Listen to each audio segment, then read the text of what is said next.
Hello, bonjour, j'espère que vous allez bien aujourd'hui. Bienvenue sur Croissance et Abondance avec Yas. Comme toujours, ici, on parle de business, de gestion, de management, de comment devenir un meilleur leader, de développement personnel. En bref, on essaie de croître et de viser l'abondance dans notre vie. J'espère que vous allez vous plaire ici si c'est la première fois pour vous. Alors aujourd'hui, j'ai décidé d'aborder un thème assez particulier. C'est le genre de thème que j'aurais voulu écouter ou dont j'aurais voulu avoir plus d'informations quand j'étais plus jeune. Si on m'avait parlé de ça il y a une vingtaine d'années, ça m'aurait fait beaucoup de bien.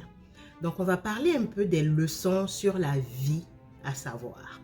Donc, ce n'est jamais trop tard pour apprendre ou pour désapprendre. Mais si vous êtes une personne relativement jeune, si vous êtes un étudiant, si vous êtes quelqu'un qui est en train de finir ses études, quelque chose comme ça, si vous êtes entre griffes au début de votre vie, cette vidéo va vous faire beaucoup de bien.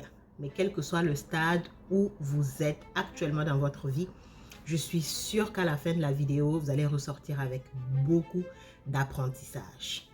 Avant de se lancer, j'aimerais connaître un peu votre état d'esprit. Donc, essayez de répondre à cette question avant de continuer. Est-ce que vous savez que le succès, quand on parle de succès, réussir les choses dans la vie, est-ce que vous savez que parfois, ce succès-là peut signifier de désapprendre tout ce qu'on vous a appris ou en tout cas, beaucoup de choses qu'on vous a appris quand vous étiez enfant? Je répète, est-ce que vous savez que parfois le succès est lié au fait de désapprendre, c'est-à-dire apprendre différemment, laisser tomber ce que vous saviez déjà, ce que vous pratiquiez déjà, ce avec quoi vous étiez déjà habitué et changer les choses. Est-ce que vous saviez ça? Et si vous le savez, est-ce que vous êtes prêt ou prête à ça? Ça, c'est la question qui est moins évidente. Mais on va en parler aujourd'hui parce qu'il y a beaucoup de choses qu'il faut désapprendre si on veut réellement et concrètement viser et toucher le succès. Alors, quand on est plus jeune, qu'on est en train de finir ses études et tout ça, le jour de votre diplôme ou bien le jour de votre entrée dans le monde professionnel, il n'y a aucun mode d'emploi qui vous attend. Malheureusement, et si seulement. Personnellement, quand j'y réfléchis, je me dis qu'il y a tellement de choses, comme je le disais, que j'aurais aimé savoir au début de ma propre carrière. Et j'aimerais vraiment pouvoir épargner ça aux jeunes personnes, aux jeunes entrepreneurs, à ceux qui commencent, etc. J'aimerais vraiment vous épargner pas mal de casse-tête que personnellement j'ai eu ou que j'ai vu d'autres personnes aussi avoir. Donc, que vous soyez un jeune entrepreneur, un jeune professionnel, peu importe, vous allez pouvoir éviter certains des échecs, certains des trous par lesquels des personnes un peu plus avancées que vous sont passées.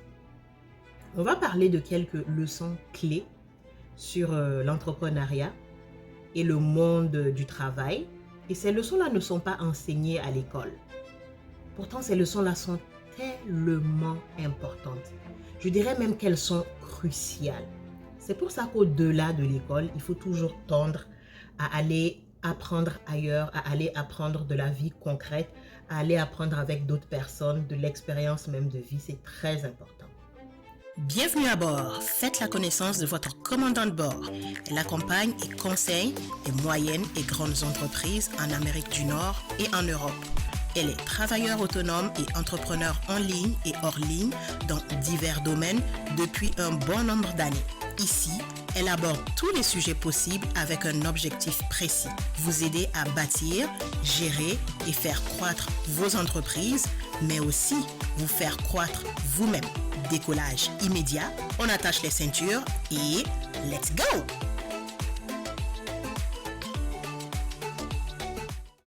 C'est quoi la première leçon? La première leçon, c'est de savoir que vos succès ne vont pas toujours être linéaires. En tant qu'étudiant, On nous dit que si on étudie bien, on va avoir les bonnes notes. Si on rend nos devoirs, on sera bien noté, on aura toutes les notes, on aura tous les crédits, etc. Donc, en général, on se dit, bon, X préparation ou X quantité de préparation, ça va me permettre d'obtenir probablement une note Y à l'examen. Donc, c'est à peu près corrélé, c'est-à-dire que si je fais cette quantité-là de préparation, en général, je vais peut-être avoir aux environs de cette note-là.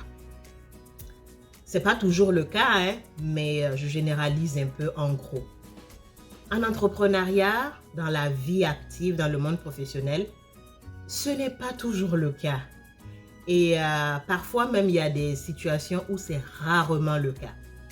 Vous pouvez travailler incroyablement dur et ne pas avoir de résultats. Et vice-versa, vous n'avez pas fourni tant d'efforts que ça. Et pourtant, les résultats sont vraiment au rendez-vous. En fait, il y a certaines opportunités qui peuvent vous tomber dessus comme ça. Et ça peut ressembler à une situation, comme on appelle, au bon endroit, au bon moment. Et il y a d'autres opportunités qui peuvent vous échapper complètement, peu importe à quel point vous allez essayer de les saisir.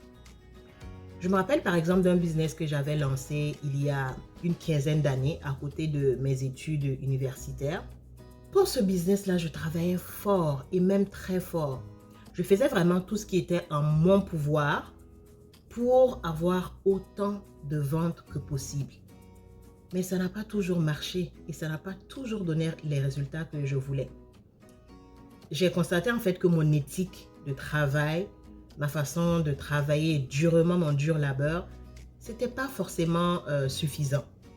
Et j'ai fini par réaliser que lorsque en fait les entrepreneurs créent des formules de réussite, il faut se rappeler quelque chose de très important, c'est que l'entrepreneur lui-même, ce n'est pas la seule variable. Il y a certaines variables qui entrent en compte dans le résultat final. Donc, il faut essayer en fait d'élargir votre formule, la formule que je donnais tantôt, X préparation donne tel résultat, et faire de la place pour beaucoup d'autres variables. Donc, le succès, ce n'est pas linéaire, ce n'est pas je fais tant, je produis tant, je m'efforce à tant et j'aurai tel résultat. Non, dans la vie concrètement, il y a bien des fois où vous allez vous efforcer, vous allez en arracher comme on dit et ça ne va pas forcément fonctionner et c'est comme ça, il faut l'accepter. La deuxième leçon de vie à laquelle j'ai pensé, c'est par rapport au rejet. Alors, ça j'ai eu du mal beaucoup avec ça personnellement. Le rejet va faire partie de votre routine habituelle. Je répète pour que vous mémorisiez ça correctement. Le rejet va faire partie ou doit faire partie de votre routine habituelle. Alors, je prends encore l'exemple de l'étudiant ou de l'étudiante que j'étais il y a un bon nombre d'années. Si vous êtes un étudiant ou une étudiante motivé et que vous avez l'habitude d'obtenir un résultat positif constant de vos efforts à l'école, vous travaillez fort, vous avez de bons résultats, vous avez relativement de bonnes notes à chaque fois, de succès en succès, le rejet, ça va être vraiment difficile à accepter au début. Et c'était vraiment mon cas. J'avais du mal en fait, ou j'ai eu du mal à saisir que le monde estudiantin et le monde professionnel n'était vraiment pas pareil. La grande majorité en fait des personnes à qui vous essayez de vendre quand vous êtes dans votre milieu professionnel, vous êtes entrepreneur, que ce soit des consommateurs simples, des acheteurs, des investisseurs, des partenaires potentiels, cette grande majorité de personnes là va dire non. Et ça, c'est la nature même de l'entrepreneuriat ou du monde professionnel. Le rejet, en fait, il faut concevoir ça comme quelque chose de normal et de constant. Ça veut dire que le rejet est là. Le rejet sera encore là. Et il sera encore là. Et il sera encore là. Vous allez toujours avoir le rejet sur votre chemin. Et si vous êtes un businessman, une businesswoman, quelqu'un qui fait des business, plus vous êtes en affaires depuis longtemps, plus cela va devenir plus facile en fait d'accepter le rejet. Ça va devenir une partie normale du processus de croissance. Ça ne va pas venir vous atteindre personnellement, vous en tant qu'être humain, en tant qu'individu, mais vous allez savoir en fait que ça fait partie de la game, du jeu comme on dit.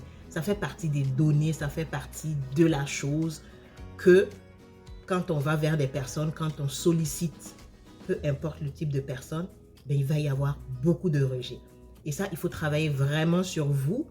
Si vous avez de la difficulté, comme moi je l'avais à l'époque, d'accepter ce rejet-là, parce que c'est très important. C'est ça qui va vous permettre de toujours tenir bon et après une dizaine de non, de continuer pour que justement le 20e là, ben, ce soit un oui. Donc, il faut vraiment l'accepter, il faut le prendre légèrement dans l'esprit, se dire que c'est une chose qui fait partie du jeu pour pouvoir en fait travailler avec. Ça, c'est très important. La troisième leçon de vie que j'aimerais partager avec tous les entrepreneurs, tous les professionnels, c'est que tout le monde ne va pas vous aimer. Et ce n'est pas grave. Je répète, tout le monde ne vous aimera pas et ce n'est pas grave. Peu importe en fait qui vous êtes, peu importe ce que vous faites, peu importe la façon dont vous faites ce que vous faites, la façon dont vous traitez les gens correctement, avec sympathie, avec beaucoup d'attention, etc., etc., il y aura toujours des gens qui ne vous aimeront tout simplement pas. C'est difficile, hein? C'est difficile à accepter au début. Quand moi, personnellement, je suis entrée dans le monde du travail, je me disais, si je suis gentille avec tout le monde, ben, tout le monde va être gentil avec moi. Parce que je leur en veux pas, je suis gentille, je fais ce qu'on me demande de faire, je produis les résultats. Donc, on va m'aimer. Ça va de soi. Non, non et non. Ça ne va pas de soi. Ce n'est malheureusement pas toujours le cas et même loin de là. Il y a certains qui seront là pour vous détester sans raison. Je dis bien sans raison et c'est comme ça.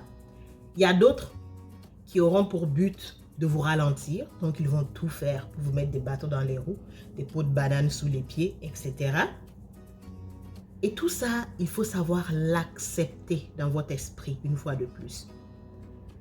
Cela ne veut pas dire que je vous suggère, par exemple, de changer votre attitude, parce qu'il y a certaines personnes aussi qui vont jusqu'à cet extrême-là. Et puis, vous détourner de la gentillesse, devenir agressif, devenir méchant. Ça ne va pas vous servir, surtout si ce n'est pas votre fond. Ne vous dénaturez pas. Non.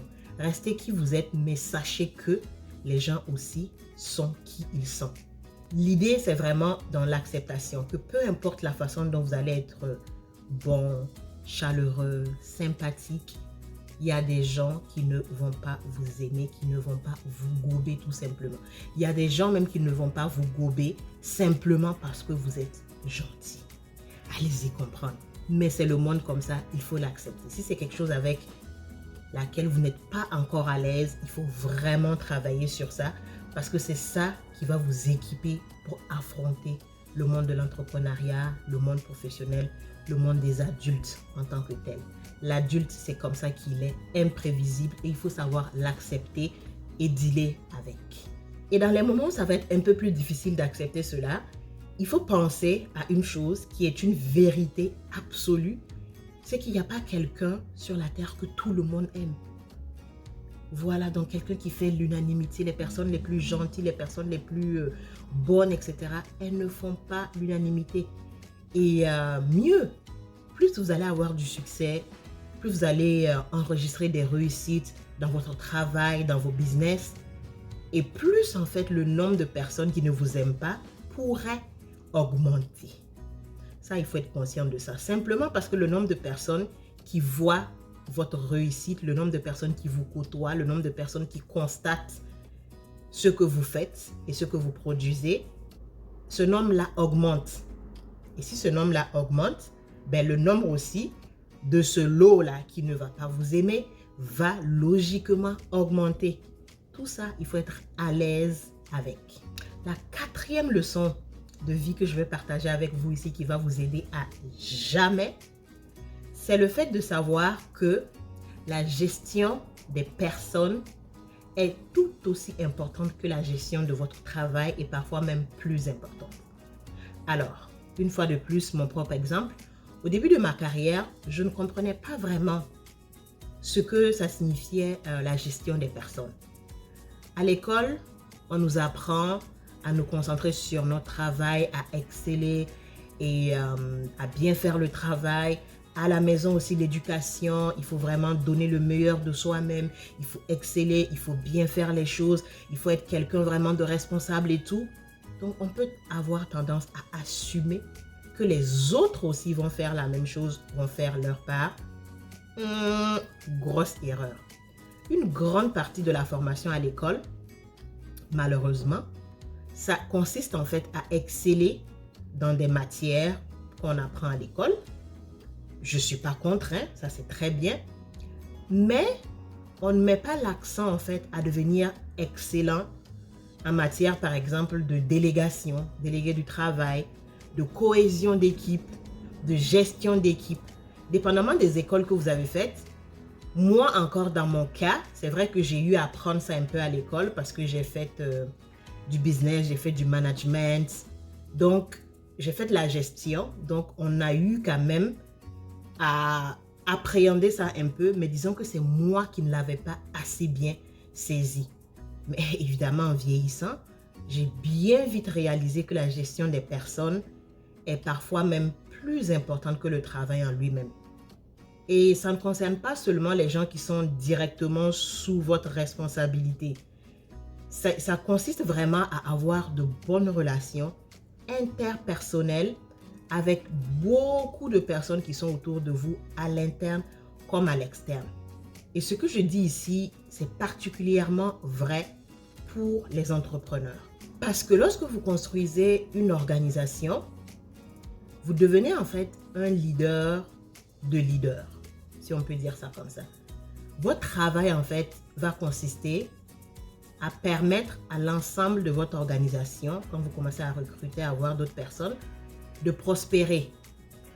Et votre première ligne de défense, c'est les gens qui sont directement sous votre responsabilité.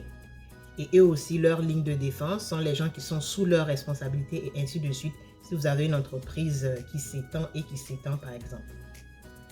Au début, le fait de penser à ceux qui relèvent directement de vous, ça va être une partie qui est relativement petite de votre journée.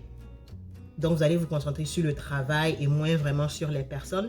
Mais au fur et à mesure que votre entreprise grandit, qu'il y a plus de personnes, au début peut-être vous êtes 3, 4, après vous êtes 10, vous êtes 20, vous êtes 30. Là, vraiment, la gestion des personnes va devenir une tâche majeure dans votre quotidien et il faut vraiment s'y préparer. Il faut aller prendre les formations qu'il faut, il faut aller prendre le coaching qu'il faut, il faut aller prendre les conseils qu'il faut parce que c'est tout sauf évident de gérer l'être humain, un être aussi complexe que cela.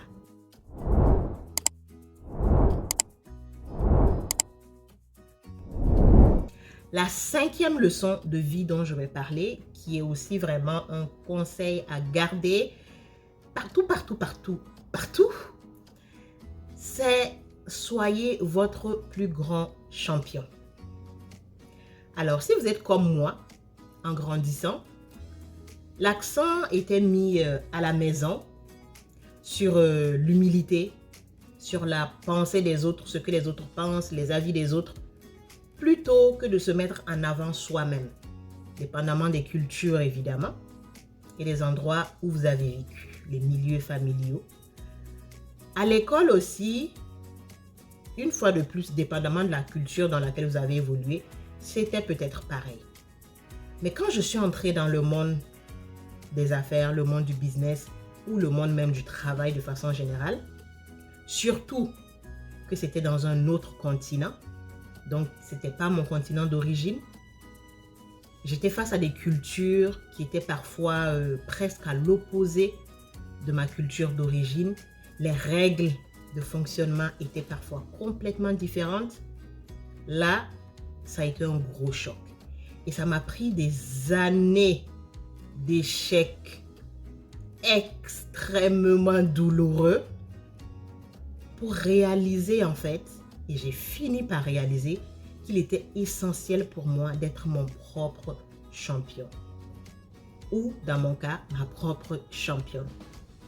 En fait, j'ai compris qu'il était essentiel de m'apprécier et de souligner mes succès moi-même avec moi-même.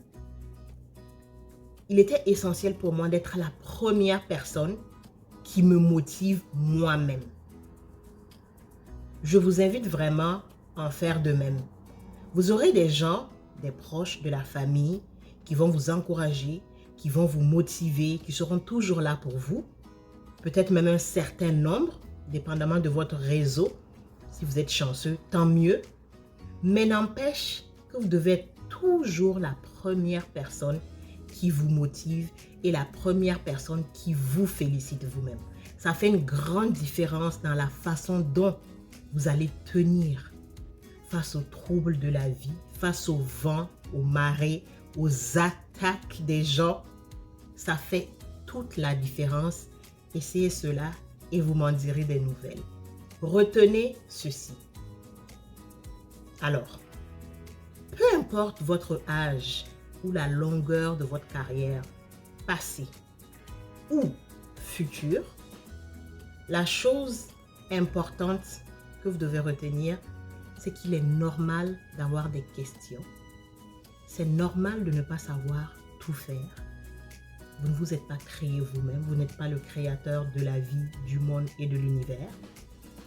La clé ici, c'est de ne jamais hésiter à lever la main, à poser les questions que vous avez à poser quand il le faut. Qu'est-ce que j'appelle lever la main? Aller chercher l'information, aller chercher la formation, aller chercher l'accompagnement, aller chercher le coaching pour pouvoir répondre à certaines de vos questions. Mon mot de la fin pour la vidéo est d'une importance extrême. Comme vous êtes resté jusqu'ici, je vous partage ça à cœur ouvert. Soyez prêts à désapprendre les idées qui ne vous servent plus. Je répète, soyez prêts à désapprendre les idées qui ne vous servent plus. Vous fonctionnez avec une idée X. Quand on fait telle chose, ça veut dire ça et ça. Vous êtes avec cette idée-là depuis 15 ans, depuis 20 ans, depuis 30 ans ou plus. Mais quand vous réalisez que cette façon de voir, de percevoir ou d'analyser les choses ne fonctionne plus, soyez prêts à désapprendre, à laisser tomber cette idée-là. Sur ce, je vous laisse méditer. Dites-moi dans les commentaires comment est-ce que vous appliquez ces choses-là dans votre vie. Quelle a été votre expérience à vous? Et partagez aussi des leçons de vie parce que ça va pouvoir inspirer et même sauver d'autres personnes. Parfois, on est face à plusieurs échecs et la raison, c'est qu'il y a une toute petite information qui nous manque. Alors, ne soyez pas avares, ne soyez pas radins. Partagez, partagez et partagez. On se retrouve très prochainement pour d'autres vidéos aussi. Top! D'ici là, accrochez-vous. Ciao! J'espère que vous avez aimé la vidéo d'aujourd'hui. N'oubliez pas de faire 4 petites choses toutes simples. Vous abonner, activer la cloche pour recevoir les notifications, liker et partager.